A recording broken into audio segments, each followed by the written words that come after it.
Assalamualaikum warahmatullahi wabarakatuh. Di sini saya akan menjelaskan peradaban Islam masa kenabian. Yang pertama ada periode Makkah. Pada periode Makkah ini merupakan awal kehidupan Nabi Muhammad SAW yang diangkat menjadi Rasul sebelum hijrah ke Madinah. Nabi Muhammad lahir di kota Makkah pada hari Senin 20 April tahun 571 Masehi. Beliau berasal dari bangsawan Quraisy dari Bani Hashim. Perubahan besar terjadi pada tanggal 17 Ramadan 611 Masehi ketika Nabi Muhammad menerima wahyu pertamanya melalui malaikat Jibril, yaitu surat Al-Alaq ayat 1-5. Ini adalah peristiwa penting yang menetapkan kenabian beliau. Setelah menerima wahyu, beliau dikuatkan oleh Waraqah bin Naufal, seorang pendeta Nasrani yang mengonfirmasi bahwa wahyu yang diturun adalah utusan Allah yang sama seperti datang kepada nabi-nabi terdahulu. Meskipun wahyu telah turun, tugas dakwah baru diinstruksikan Kemudian wahyu kedua diturunkan, yaitu surat Al-Mudaththir ayat 1-7. Wahyu ini memerintahkan Nabi untuk bangkit dan memperingatkan umat manusia sekaligus mengakhiri masa kekosongan secara resmi melalui tugas kerasulan beliau.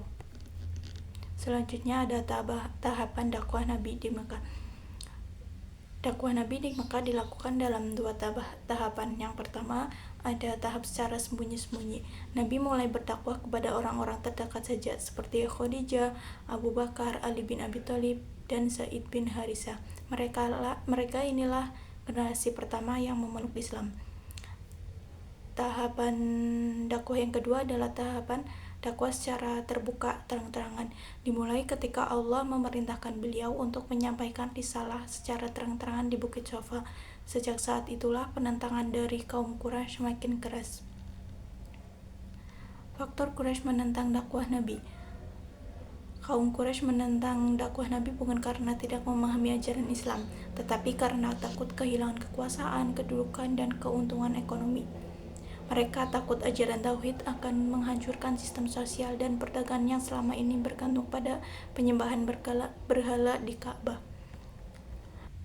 Tantangan kaum Quraisy itu bermacam-macam, yaitu meminta Abu Thalib meminta satu di antara dua, yaitu memerintahkan Muhammad agar berhenti dari dakwahnya atau menyerahkan kepada mereka untuk dibunuh. Terus juga budak-budak yang masuk Islam disiksa tuannya dengan sangat kejam. Para pemimpin Quraisy menyuruh setiap keluarga untuk menyiksa anggota keluarganya yang masuk Islam sampai dia murtad kembali. Dan tidak seorang pun penduduk Makkah diperkenankan melakukan hubungan jual beli dengan Bani Hashim. Kemudian untuk melindungi para sahabat, Rasulullah mengizinkan sebagian umat Islam berhijrah ke Habasyah. Raja Najasyi yang adil memberikan perlindungan kepada mereka. Inilah hijrah yang pertama dalam sejarah Islam. Hijrah ke Habasyah dipimpin Utsman bin Affan yang diikuti 15 orang, yang dimana ada 10 pria dan 5 wanita berangkat ke Habasyah, termasuk istri Utsman yaitu Ruqayyah bin Muhammad. Pada pimpinan Ja'far bin Abi Thalib diikuti 81 orang, yang dimana ada 80 pria dan 1 wanita, yaitu Ummu Habibah putri Abu Sufyan.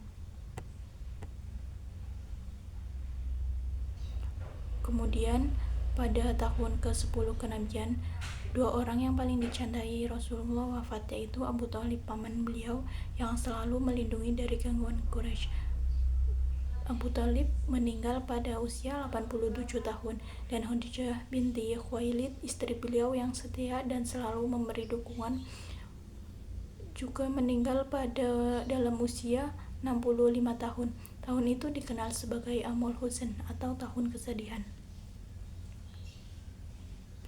Di tengah kesedihan yang mendalam, Allah Subhanahu wa taala memberikan mukjizat luar biasa kepada Rasulullah, yaitu Isra Mi'raj. Nabi diperjalankan dari Masjidil Haram ke Masjidil Aqsa, lalu naik ke langit ke-7 untuk menerima perintah salat 5 waktu.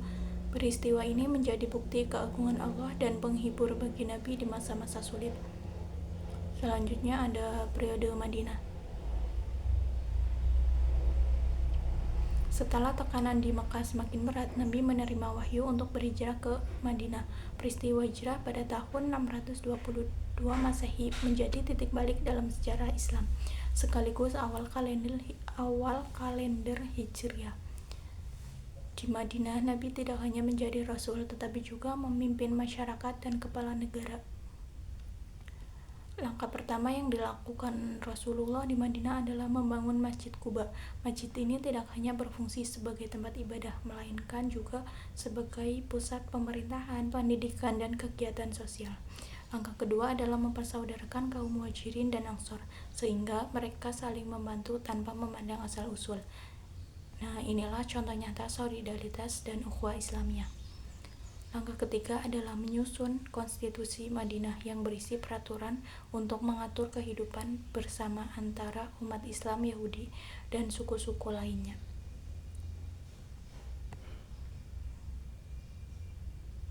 Konstitusi Madinah ini menjadi salah satu pencapaian besar dalam sejarah politik Islam.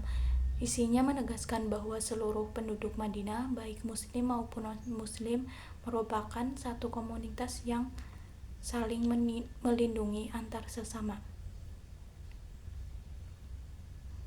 Selanjutnya, dalam upaya mempertahankan Islam, Rasulullah menghadapi beberapa peperangan besar. Yang pertama ada Perang Badar. Perang Badar ini berlangsung pada bulan Ramadan 2 Hijriah tahun 624 Masehi. Orang-orang Quraisy sebanyak 1.000 orang di bawah pimpinan Abu Jahal bergerak menuju Madinah, sementara umat Islam sebanyak 314 orang. Muslimin keluar sebagai pemenang, di pihak Islam gugur 14 orang dan di pihak musuh gugur pula 70 orang, termasuk Abu Jahal sebagai pimpinan perang. Yang kedua ada Perang Uhud. Perang Uhud ini berlangsung pada tahun 3 Hijriah 625 Masehi yang dimobilisasi Abu Sufyan 3.000 prajurit Nabi Muhammad dengan pasukannya, yaitu sebanyak 1.000 orang. Abdullah bin Ubay, seorang munafik, dengan 300 orang Yahudi membelot dan 70 orang muslim gugur, termasuk paman Nabi, yaitu Hamzah yang dadanya dibelah dan hatinya dimakan istri Abu Sufyan, yaitu Hindun. Dan selanjutnya yang ketiga ada Perang Ahzab atau Khandaq yang berlangsung bulan Syawal 5 Hijriah tahun 627 Masehi. Orang-orang Quraisy, suku Yahudi yang mengungsi ke Khaybar, dan beberapa suku Arab lainnya berjumlah 10.000 tentara di bawah pimpinan Abu Sufyan. Terdapat 3.000 orang prajurit muslim. Selanjutnya ada Perjanjian Hudaybiyah.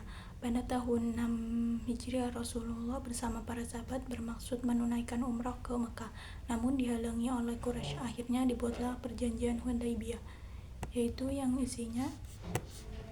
isi dari Perjanjian Hudaybiyah yaitu kaum muslimin belum boleh mengunjungi Ka'bah tahun ini, tetapi ditunda sampai tahun depan. Orang kafir Makkah yang ingin masuk Islam tanpa izin walinya harus ditolak umat Islam.